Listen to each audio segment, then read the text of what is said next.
자, 지금 했던 이야기를 다시 한번 한 페이지 좀 보면 논제 분석, 의제 설정, 주제문 작성, 소재 발굴, 글의 구상, 그리고 개요 작성, 실전 글쓰기, 퇴고 이런 8단계를 거쳐서 여러분이 글을 쓰게 됩니다.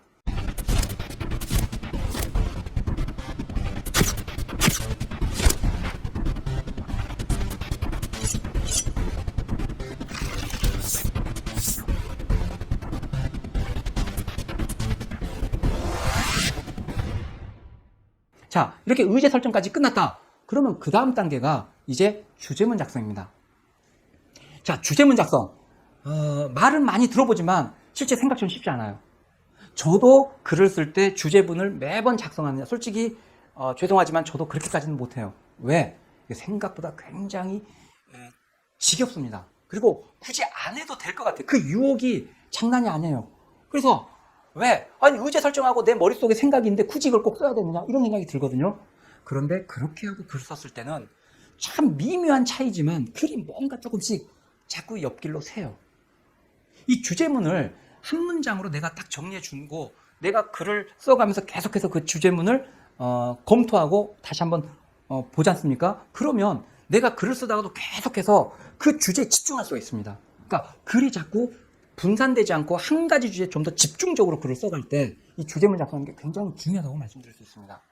이 주제문은 어떻게 작성하느냐? 한 문장으로 정리해 주세요. 한 문장으로. 한 문장으로 정리한다? 어떤 분은 무슨 표현의 자유는 보장돼야 된다.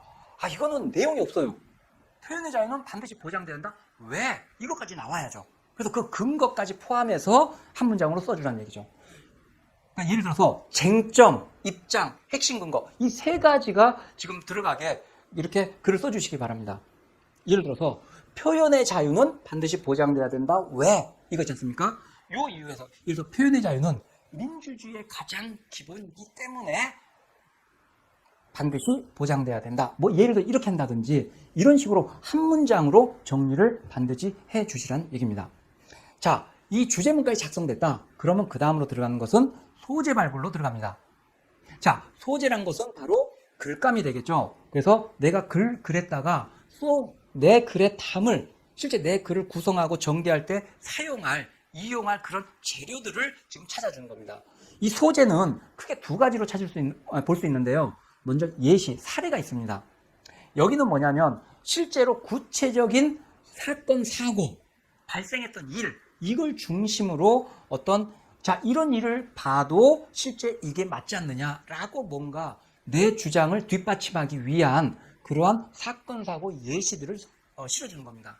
이거는 물론 가장 최근에 우리 사회에서 발생한 것들이 가장 제일 설득력 있겠죠. 그렇지만 최근에 우리 사회에서 발생한 거 아니더라도 역사적으로 중요한 사건, 사고 또는 우리나라뿐만 아니라 해외에서 발생했더라도 인류사적으로 또는 현재 우리 사회에 어떤 시사하는 바가 큰 거, 이러한 이런 걸 망라해서 사건, 사고, 이런 예시가 내 글의 중요한 근거가 될 수 있습니다.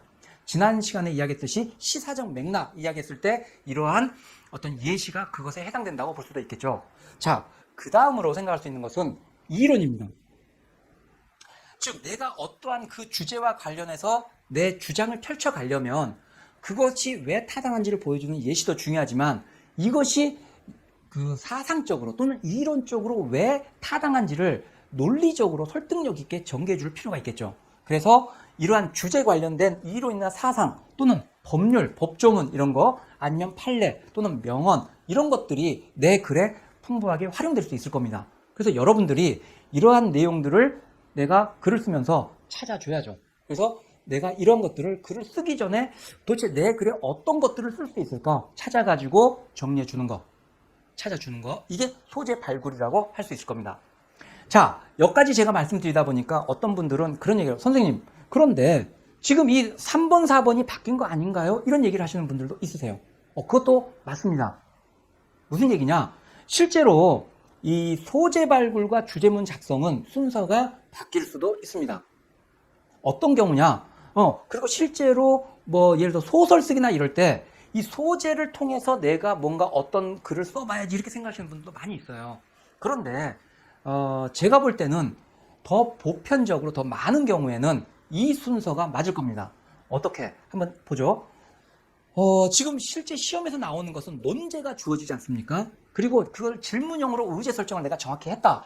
그러면 그 질문, 쟁점이 뭔지가 나는 명확할 테고, 그거에 대해서 여러분들이 대학 교육까지 마친 상태에서 여러분의 입장이 아예 없는 경우는 드물 겁니다. 오히려 여러분은 여러분만의 어떤 입장이 이미 있을 겁니다. 그렇기 때문에 여러분들이 어떤 의제 설정한 다음에 이 의제에 대해서 나는 어떤 식의 입장이다 라고 주제문을 먼저 정리한 다음에 그러면 내 글을 어떤 것들을 가지고 써내려가지 하고 소재 발굴로 들어가는 게 더 합리적입니다. 그런데 예외적으로 이 순서가 바뀔 수 있죠. 어떻게? 한번 보죠. 쟁점이 주어졌는데 이 쟁점 자체가 굉장히 팽팽하고 나도 입장을 잘 못 정하겠어. 나도 이 주제는 잘 몰라. 뭐 이런 경우 있습니다. 이런 경우에는 내 입장이 아직 명확하지 않은데 주제문부터 정리할 수 없죠. 그럼 거기에 맞는 걸 찾기가 쉽지 않거든요. 오히려 그럴 때는 이 주제와 관련돼서 어떤 내가 글에 쓸 수 있는 것들을 이 예시나 이론 같은 것들을 떠올려 소재 발굴을 먼저 하는 겁니다. 이걸 먼저 쭉 해보고 나서 그 중에 내가 가장 써먹을 수 있고 괜찮다고 생각되는 거 있지 않습니까? 이런 소재들을 걸러내는 거예요.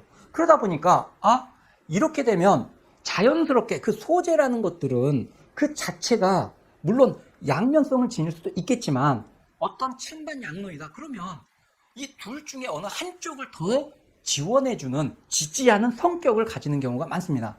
그렇기 때문에 여러분들이 소재들을 내가 이런 소재로 글을 쓰면 좋겠다 이게 먼저 찾아지고 그걸 바탕으로 이런 걸 가지고 쓰려면 결국 입장이 이렇게 가겠네 라고 결정되는 경우들도 물론 있을 수 있다는 얘기입니다. 그렇기 때문에 이런 경우에는 이 주제문 작성보다 소재 발굴이 먼저 이루어지고 주제문 작성이 그 다음 단계에 이루어질 수 있습니다. 그러나 더 보편적인 경우에는 여러분들이 아마 이 3번, 4번 순서로 이걸 진행하게 될 것이라고 저는 생각합니다. 자, 다음으로는 우리가 이렇게 논제 분석, 의제 설정, 그리고 주제문 작성, 소재 발굴까지 했다. 그럼 이제 글 준비가 끝난 거예요, 어느 정도. 그럼 이걸 가지고서 이제 내 글에 어떻게 실제 써낼지 이걸 이제부터 단계에 들어가는 거죠. 자, 그래서 첫 단계가 바로 글의 구상입니다. 글의 구상이란 것은 내 글을 어떻게 구조를 짜서 큰 흐름으로 어떻게 전개가 될지를 지금 짜내는 겁니다. 그래서 이거는 대표적으로 우리가 여기 나온 것처럼 서론, 본론, 결론의 3단 구성을 하는 경우가 가장 보편적이겠죠. 자, 그리고 이 본론 내용 또한 대부분의 경우가 3단으로 구성되는 경우가 가장 보편적입니다. 그러다 보면 이 전체 글, 지금 방송 언론사에서 보는 논술 시험은 보통 1500자 내외거든요. 그러니까 무슨 얘기냐면 A4 용지로 한 페이지가 안 되는 이 정도 분량이기 때문에 이 정도면 대충 5개의 문단, 그러니까 크게 5개의 문단으로 구성되는 글이 될 거다. 이렇게 생각하시면 크게 어긋나지 않을 겁니다. 자, 이런 구조가 되고 글의 구상이라는 이 단계에서는 글의 각 부분별, 즉 서론, 본론, 결론, 본론에서도 본론 1, 2, 3 각각에 대해서 그 부분별로 위상을 여러분들이 명확히 해야 됩니다. 그 역할이 무엇인지를 명확히 해야 되는 거죠. 자, 서론은 무엇을 하는 부분이기 때문에 여기다가는 이 주제에 관해서 어떠한 내용들이 들어갈 거야. 본론 1은 무엇을 하니까 여기에는 그러면 본론 1의 역할이 이런 거라면 이 주제와 관련해서는 어떤 부분에 대해서 써야겠네 라고 크게 이 부분 전체적으로 써야 될 내용들 이런 것들을 따져주면서 그 흐름이 유기적으로 논리적으로 잘 되었는지 이걸 따지는 게 글의 구상이라고 보시면 될 겁니다. 자, 이게 됐다. 물론 참 이 부분은 좀 더 지금 왜 갑자기 이거 간단히 하고 넘어가느냐 이렇게 생각하시는 분도 계시겠지만 이 부분은 다음 시간에 보다 서론, 본론, 결론을 하나하나 꼼꼼하게 따져서 다시 한번 말씀드릴 기회가 있을 겁니다. 여러분의 구독과 좋아요는 제가 영상을 제작하는 데 큰 힘이 됩니다.